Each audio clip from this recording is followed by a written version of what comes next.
மல்லி சீரியல்ல என்னெல்லாம் சுவாரஸ்யமான விஷயங்கள் நடக்க போகுதுன்னு பார்க்கலாம் வாங்க. ராஜேஸ்வரி பாத்தீங்கன்னா விஜய் முன்னாடி நம்ம அரவிந்த் கிட்டயும் மல்லி கிட்டயும் வந்து சாரி கேட்டுட்டாங்க. ஆனா ரூம்குள்ள போயிட்டு ரொம்பவே கோவத்துல கொந்தளிச்சிட்டு இருக்காங்க. இந்த அரவிந்த் மல்லி இவங்க ரெண்டு பேருக்கிட்டையும் என்ன சாரி கேட்க வச்சுட்டால விஜய் உன்னை சும்மா விட மாட்டேன். அது மட்டும் இல்லாம இதுக்கு முழுக்க காரணம் வந்து அந்த மல்லி தான். அந்த மல்லியாலதான் நான் வந்து இப்ப எல்லாரும் முன்னாடியும் அவங்க ரெண்டு பேருக்கிட்டையும் மன்னிப்பு கேட்டேன்.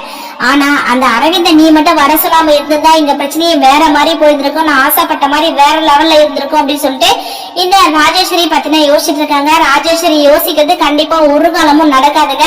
என்னதான் விஜய் கிட்ட வந்து மல்லிய பத்தி தப்பா சொன்னாலும் மல்லியோட நடத்தை மல்லியோட ஆக்டிங் இதெல்லாம் எப்படி இருக்குது அப்படின்னு சொல்லிட்டு விஜய்க்கு நல்லாவே தெரியுங்க. அதனால கண்டிப்பா விஜய் வந்து மல்லியே ஒரு பொழுதும் தப்பா நினைக்க மாட்டாரு. நம்ம மல்லியும் ஒரு பொழுதும் அப்படி தப்பா நடந்துக்கிறவங்க இல்ல. அந்த விஷயம் வந்து நான் கண்டிப்பா நம்ம ராஜேஸ்வரியோட மனசுக்குள்ள பதிஞ்சே ஆகணும். அப்படி பதிஞ்சா மட்டும்தான் மல்லியை தப்பா பேசுறதை இவங்க கண்டிப்பா நிறுத்துவாங்க. இன்னொரு பக்கம் ரஞ்சிதா இருக்காங்க. என்ன ராஜ்யமா நம்ம போட்ட பிளான் எல்லாம் ஒவ்வொன்றும் வந்து சொதப்பிட்டே இருக்குது.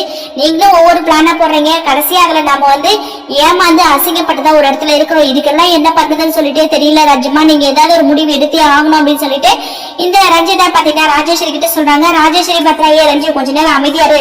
பிரச்சனை மேல பிரச்சனை போயிட்டே இருக்குது. இதை நம்ம பொறுத்து கரெக்டா நேரம் பார்த்துதான் அடிக்கணும் அப்படின்னு சொல்லிட்டு இந்த ராஜேஸ்வரி சொல்றாங்க. ரஞ்சிதா பாத்தீங்கன்னா ஆமா பெரியமா நீங்க சொல்றது கரெக்ட் தான்.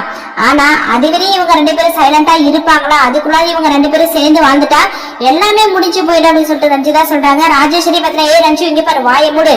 ஒரு விஷயத்த பத்தி உங்ககிட்ட சொல்றேன்னா அதை அத்தோட நிறுத்திக்கணும். திரும்ப அதை பத்தி அலசி ஆராயிரம் வேலைலாம் வேணாம் அப்படின்னு சொல்லிட்டு நம்ம ராஜேஸ்வரி பாத்தீங்கன்னா ரஞ்சிதா கிட்ட சொல்றாங்க. ரஞ்சிதாவுக்கு ஒரே வருத்தம் தான். ஆனா ராஜேஸ்வரியை எதிர்த்தும் பேச முடியாது. என்ன விஷயம் அப்படின்னு சொல்லிட்டு அவங்க கிட்ட ஷேர் பண்ணிக்கவும் முடியாது. அந்த மாதிரி சூழ்நிலையில இந்த ரஞ்சிதா இருக்காங்க. ஏன்னா ராஜேஸ்வரி சொன்னா ரஞ்சிதா கேட்கணும் அப்படின்ற தாட்ல தான் வந்து ராஜேஸ்வரி இருக்காங்க. அப்படிப்பட்ட சூழ்நிலையில இருக்கும்போது கண்டிப்பா ரஞ்சிதா பாத்தீங்கன்னா ராஜேஸ்வரியை எதிர்த்து எதுவுமே செய்ய முடியாது. இதுக்கப்புறம் ராஜேஸ்வரி பாத்தீங்கன்னா ரஞ்சிதா கிட்ட ரஞ்சு அந்த மல்லியை நான் சும்மாவே விட மாட்டேன். அந்த அரவிந்த் கிட்ட என்ன மன்னிப்பு கேட்க வச்சாங்கல்ல, நான் இந்த மல்லியை ஓட துரத்தாம விடவே மாட்டேன் அப்படின்னு சொல்லிட்டு இந்த ராஜேஸ்வரி ஒரு பக்கம் சவால் விடுறாங்க. யாரு என்ன சவால் விட்டாலும் விஜய் இருக்கிறதே கண்டிப்பா மல்லிக்கு என்ன ஆபத்து வந்தாலும் விஜய் நம்ம மல்லியை சேஃபா காப்பாத்தி கூட்டிட்டு வரதான் போறாரு. இது ஒரு பக்கம் இருக்கு. இன்னொரு பக்கம் நம்ம அன்னபுண்ணியமா பாத்தீங்கன்னா மல்லி கிட்ட கேட்டாங்க அந்த வீடியோ ஆதாரத்தை நீ விஜய் கிட்ட கொடுத்தியா கொடுக்கலன்னு சொல்லிட்டு நம்ம மல்லி பாத்தீங்கன்னா இல்ல கொடுக்கலன்னு சொல்லிடுறாங்க. அந்த வீடியோவை நம்ம அன்னபுண்ணியமா பாத்தீங்கன்னா மல்லி கிட்ட இருந்து வாங்கிக்கிட்டு இங்க பாரு நீ சொல்லுவியோ சொல்ல மாட்டே அது அப்புறப்பட்ட விஷயம். இது ஏன் கடமை என் பொண்ணோட வாழ்க்கை நல்லபடியா இருக்கணும் அப்படின்றதுக்காக இந்த வீடியோவை கொண்டு போயிட்டு நான் விஜய் மாப்பிள்ளை கிட்ட காமிக்கதான் போறேன்.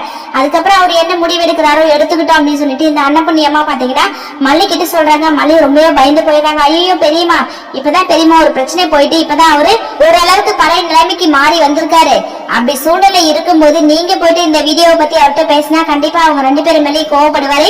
இதுக்கப்புறம் டென்ஷன் அதிகமாகுவாரு. என்னன்னா நம்ம கூடவே இருந்துட்டு இவங்க இவ்வளவு சதி வேலையை செஞ்சிருக்காங்க நம்ம தெரிஞ்சுக்காமலே இருந்திருக்குமே அப்படின்னு சொல்லிட்டு ரொம்பவே வருத்தப்படுவாரு. பெரியமா வேணாம் அப்படின்னு சொல்லிட்டு நம்ம மல்லி பாத்தீங்கன்னா அன்னபுண்ணியம்மா கிட்ட சொல்றாங்க. அன்னபுண்ணியம் வந்து வேணாம் மல்லி நீ ரொம்ப வந்து தட்டி கொடுத்துட்டே போயிட்டு இருக்க.